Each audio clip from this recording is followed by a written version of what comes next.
Welcome to intellectuals Avenue. आज हम William Shakespeare की सोनेट नंबर 55 को डिस्कस करेंगे, जिसकी फ़र्स्ट लाइन ही उसका टाइटल है, यानी not marble not the gilded monuments. ये सोनेट विलियम शेक्सपियर की उन 154 सोनेट्स में से एक है जो कि रेनेसांस एरा में 1609 में पब्लिश हुई। इन सोनेट्स को 3 ग्रुप्स में डिवाइड किया गया है। फर्स्ट ग्रुप को फेयर यूथ का नाम दिया गया, जो कि फर्स्ट से लेकर 126 सोनेट्स पर कंसिस्टेड था, और सेकंड ग्रुप का नाम है द डार्क लेडी। ये 127 से लेकर 152 सोनेट्स तक कंसिस्टेड है। उसके बाद थर्ड ग्रुप का नाम है द ग्रीक सोनेट्स। ये 153 और 154 यानी लास्ट 2 सोनेट्स पर कंसिस्टेड है। इसके अलावा भी विलियम शेक्सपियर ने अपने डिफरेंट प्लेज में सोनेट्स को लिखा, जैसा कि Romeo and Juliet, Henry V, loves labour lost और एडवर्ड III में इसने कुछ सोनेट्स को शामिल किया। सोनेट का मतलब है 14 लाइंस पर कंसिस्टेड पोएम। सोनेट को डिटेल में समझने के लिए इसी चैनल यानी इंटेलेक्चुअल्स एवेन्यू पर लिटरेरी टर्म्स या फिगर ऑफ स्पीच की प्लेलिस्ट को विज़िट करें। इसके साथ साथ सोनेट पर कंसिस्टेड लेक्चर का लिंक नीचे डिस्क्रिप्शन बॉक्स में भी मौजूद है। पॉइंट कहता है, नॉट मार्बल, ना ही कीमती पत्थर, नॉट द गिल्डेड मॉन्यूमेंट्स, और ना ही वो यादगार इमारतें जिनके ऊपर सोने की यानी गोल्ड की तय चढ़ाई हो, ऑफ प्रिंसेस, शहज़ादों की, शैल आउटलिव दिस पावरफुल राइम। वो इस अजीम और ताकतवर शायरी से ज़्यादा देर ज़िंदा नहीं रह सकते। यानी पॉइंट ये कहना चाहता है कि मेरी जो शायरी है उसकी ज़िंदगी शहज़ादों की बनी हुई सोने की यादगारों और कीमती पत्थरों से ज़्यादा है। मगर you shall shine more bright in these contents, यानी मेरी जो शायरी है उसमें ए मेरी बिलव्ड, तुम हमेशा चमकती रहोगी। तुम इन इमारतों से, इन बिल्डिंग्स से, इन मोनूमेंट्स से ज़्यादा चमकोगी, क्योंकि तुम मेरी शायरी में हमेशा ज़िंदा रहोगी। दैन अनस्वेप्ट स्टोन, तुम उन गंदे पत्थरों से ज़्यादा चमकोगी। बी स्मीयर्ड विद स्लटिश टाइम, जिसे बहुत ही बुरे और गैर अखलाकी वक्त ने हमेशा के लिए नेस्त व नाबूद कर दिया, इस सफ़ाई हस्ती से मिटा दिया, हमेशा के लिए ख़त्म कर दिया।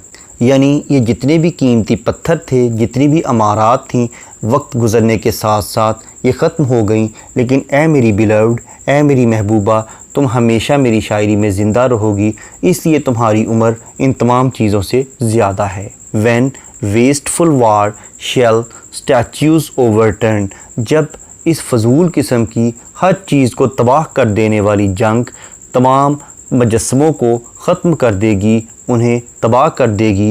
And broils root out of the work of masonry, और जो मज़दूरों ने, मिस्त्रियों ने बड़ी बड़ी इमारतें बनाई होंगी, बड़ी बड़ी बिल्डिंग्स बनाई होंगी, उसको भी जंगो जदल मुकम्मल तौर पर सफ़ाई हस्ती से मिटा देगी, डिमोलिश कर देगी, मुनहदिम कर देगी, ख़त्म कर देगी। नॉर मार्स, ना ही मार्स देवता जो कि जंग का देवता यानी गॉड ऑफ वार कंसीडर किया जाता है, हिज स्वॉर्ड, और ना ही उसकी तलवार। नॉर वॉर्स क्विक फायर शैल बर्न, और ना ही जंग जला सकेगी। यानी जंगो जदल तमाम बिल्डिंग्स को तो जला देगी, लेकिन जंग और जंगों के देवता ए मेरी बिलव्ड तुम्हें ख़त्म नहीं कर सकते। गेंस्ट डेथ, अगरचे तुम्हें मौत आ जाएगी, तुम फिज़िकली इस दुनिया से रुखसत हो जाओगी। एंड ऑल ओब्लिवियस एनमिटी, और तमाम दुश्मनी जो तुम्हारे साथ लोग रखते थे वो भी भुला दी जाएगी। शैल यू पेस फोर्थ, इसके बावजूद तुम आगे बढ़ती चली जाओगी। Your praise shall be still find room, फिर भी तुम्हारी जो तारीफ़ व तहसीन है वो अपनी जगह बनाती चली जाएगी। यानी अगरचे तुम्हारे दुश्मन तुम्हारी बदतारीफ़ी करेंगे, तुमसे दुश्मनी करेंगे, लेकिन तुम्हारी डेथ के बाद उस दुश्मनी को भुला दिया जाएगा, और जो तुम्हारी तारीफ़ है, तुम्हारी खूबसूरती का जो बयान है वो हमेशा अपनी जगह बनाता रहेगा। Even in the eyes of all posterity, हत्ता कि आने वाली जो नस्लें हैं, जो सक्सेसर जनरेशन्स हैं, उनकी नज़र में भी तुम्हारी तारीफ़ व तहसीन हमेशा जारी रहेगी। That wear this world out to the ending doom, और ये चीज़ इस दुनिया के इख्तिताम तक चलती रहेगी। जब तक ये दुनिया ख़त्म नहीं हो जाती तुम्हारी तारीफ़ ऐसे ही चलती रहेगी। सो इसलिए टिल द जजमेंट, यानी क़यामत के दिन तक, रोज़े महशर तक, आखिरी दिन तक, दैट योर सेल्फ अराइज़, जब तुम मौत के बाद दोबारा उठोगी, यू लिव इन दिस, तो तुम तब भी ज़िंदा होगी। इन दिस का मतलब है पोइट्री में, तो तुम मेरी पोइट्री में तब भी ज़िंदा होगी।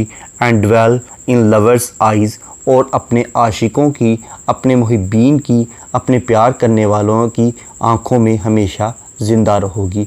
यानी जितने भी आर्ट्स हैं, जितने भी आर्किटेक्चरल डिज़ाइनिंग के नमूने हैं, बड़ी बड़ी बिल्डिंग्स हैं, वो वक्त के हाथों बर्बाद हो गई, कुछ जंगो जदल के हाथों बर्बाद हो गई।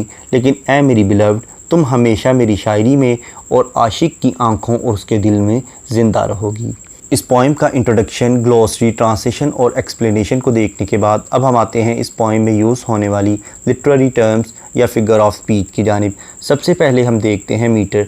इस पोइम में आइम्बिक पेंटामीटर यूज़ किया गया है। नेक्स्ट है राइम स्कीम। इस पोइम की राइम स्कीम है A B C D E F G G, यानी तमाम लाइंस अल्टरनेटली एक दूसरे के साथ राइम्ड हैं, जबकि लास्ट टू लाइंस आपस में राइम्ड हैं। यानी फ़र्स्ट लाइन थर्ड के साथ, सेकंड लाइन फोर्थ के साथ राइम्ड है। इस तरह से ये सिलसिला ऑनवर्ड्स चलता है। जैसा कि फ़र्स्ट लाइन का लास्ट वर्ड है मोनूमेंट्स, थर्ड लाइन का लास्ट वर्ड है contents, monuments contents. Second line का लास्ट वर्ड है राइम, फोर्थ लाइन का लास्ट वर्ड है टाइम, राइम टाइम। इसी तरह से ओवरटर्न, बर्न, मैसनरी, मेमोरी, उसके बाद एनिमिटी, पोस्टेरिटी, रूम, डूम, और लास्ट टू लाइंस आपस में राइम्ड है, यानी अराइज, आइज।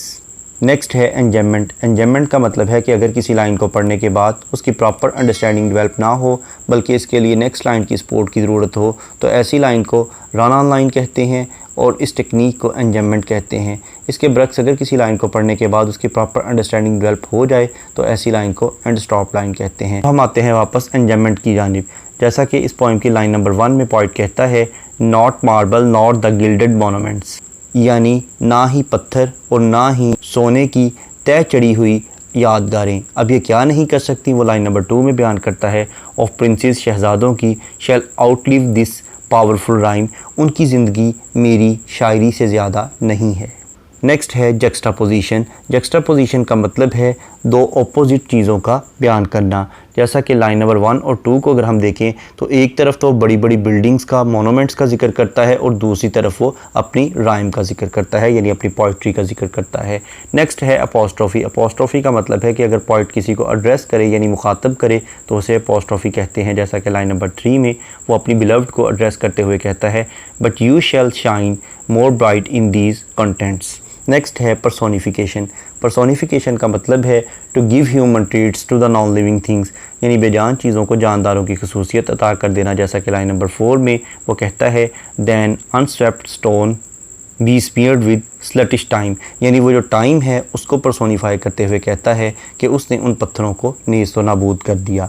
नेक्स्ट है मेटाफर। मेटाफर का मतलब है किसी चीज़ को उसकी क्वालिटी की बेस पर कोई दूसरी चीज़ डिक्लेयर कर देना। जैसा कि लाइन नंबर 8 में वो कहता है, the living record of your memory, यानी वो अपनी पोइट्री को लिविंग रिकॉर्ड डिक्लेयर कर रहा है। नेक्स्ट है एलुयन। एलुयन का मतलब है रेफरेंस या हवाला। लाइन नंबर 7 में वो मार्स यानी गॉड ऑफ वार का एलुयन यूज़ करता है। नेक्स्ट है सिनिक्टिकी। सिनिक्टिकी का मतलब है किसी चीज़ को मुकम्मल तौर पर बयान करने की बजाय उसके किसी ऑर्गन या पार्ट का जिक्र करना। जैसा कि लाइन नंबर 11 में वो आइज़ का जिक्र करता है, यानी आँखों का जिक्र करता है। नेक्स्ट है कायूरा। कायूरा का मतलब है कि अगर पोइट किसी लाइन में पॉज या ब्रेक लेने के लिए यानी वक्फा लेने के लिए कोई पंक्चुएशन मार्क यूज़ करे तो इसे कायूरा कहते हैं। जैसा कि लाइन नंबर 14 में यू लिव इन दिस के बाद कॉमा यूज़ किया गया है।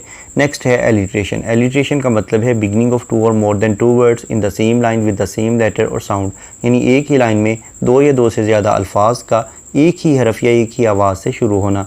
जैसा कि लाइन नंबर 1 में मार्बल और मोनूमेंट्स, ये दोनों वर्ड्स एम लेटर से स्टार्ट हो रहे हैं।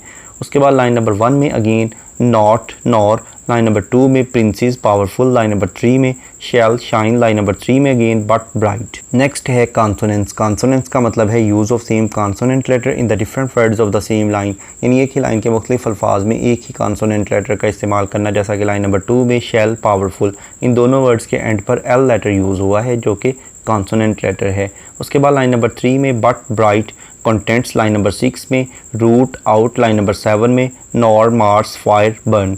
नेक्स्ट है एसोनेंस। एसोनेंस का मतलब है use of same vowel letter in the different words of the same line, यानी एक ही लाइन के मुख्तलिफ अल्फाज में एक ही वावल लेटर का इस्तेमाल करना, जैसा कि लाइन नंबर 1 में नॉट नॉर, लाइन नंबर 7 में स्वॉर्ड नॉर।